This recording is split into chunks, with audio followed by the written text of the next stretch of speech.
My grandfather always told me never to open the heavy iron cellar door in the basement of his farmhouse, but after he passed away last month and left the entire estate to me, curiosity finally got the better of me as I stood there with a crowbar in my shaking hands. The air coming from the cracks smelled like old pennies and wet earth, and as the rusted hinges groaned in protest, I realized the door wasn't locked. From the outside, to keep people out, it was bolted with heavy chains to keep something very specific trapped inside. I shined my flashlight into the abyss and saw a narrow stone staircase leading down into a room that didn't appear on any of the house blueprints I had studied earlier that morning. At the bottom of the stairs sat a single wooden chair, facing a wall covered in thousands of Polaroid photos of me sleeping in my bed at different ages, ranging from a toddler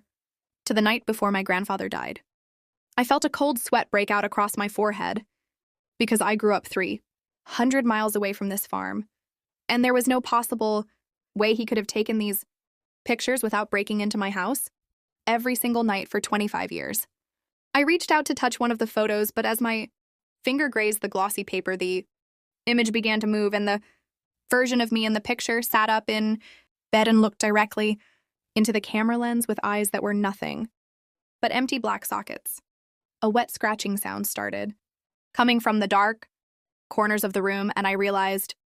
the walls weren't made of stone at all, but were covered in millions of dead moths pinned to the surface in the shape of human faces. My flashlight flickered and dimmed, as if the darkness itself was feeding on the batteries, and I heard a voice that sounded exactly like my grandfather's whisper right into my ear, telling me that the family debt had finally come due, and it was my turn to sit in the chair. I turned around to run back up the stairs, but the iron door had vanished, leaving nothing but a solid wall of smooth, white bone that seemed to be growing and expanding to fill the narrow hallway. The scratching sound grew louder and more frantic, until I could see long, pale fingers with broken nails poking through the gaps in the moth-covered walls reaching for my clothes. I dived under the wooden chair as the fingers tore through the wallpaper, and I found a small leather-bound diary tucked into a hidden compartment in the seat frame that was filled with my grandfather's frantic handwriting, describing a deal he made with a shadow that lives in the reflection of the basement windows. The diary explained that our family had been borrowing time from a different dimension, and every year of life we enjoyed had to be paid back in decades of silent service beneath the farmhouse floor. According to the last entry, the shadow doesn't want money or blood. It wants to wear our skin like a suit so it can finally walk in the sunlight and order a coffee without the world screaming at the sight of its true face.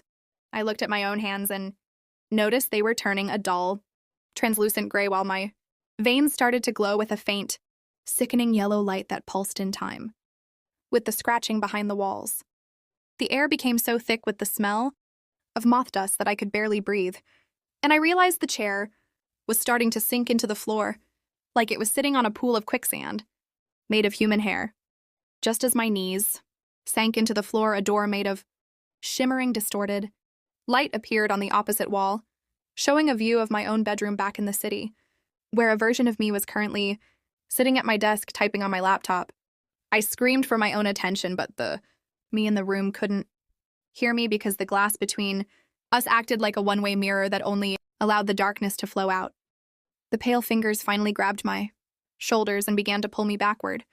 into the moth-covered wall, and I felt the pins piercing my skin as the insects started to crawl into my open mouth to silence my cries. I managed to grab the heavy leather diary and wedged it into the closing light portal, hoping to jam the mechanism, or at least leave a warning for whoever was living my life on the other side. The shadow version of my grandfather stepped out of the corner and placed a cold, heavy hand on my head, telling me to stop struggling, because the transition is much easier if you just let your soul dissolve into the dust. My vision started to blur into a series of static-filled frames, and I felt my memories of the sun and the sky being replaced by the endless gray hunger of the basement. Suddenly, the diary I wedged into the portal caught fire, and the flames weren't orange, but a brilliant, blinding blue that began to consume the moths and the hair-filled floor with a roar like a jet engine. The shadow screamed in a frequency that shattered my flashlight lens and the grip on my shoulders loosened just enough for me to scramble toward the burning light of my bedroom. I could see the other me looking up from the laptop with a confused expression as smoke started to pour out from behind his wardrobe, where the portal was hidden in his reality. I lunged forward with everything I had left, feeling the skin on my back being torn away as the basement tried to keep its prize, but the blue fire acted like a shield that burned anything dark into ash. I felt a sensation of falling through ice cold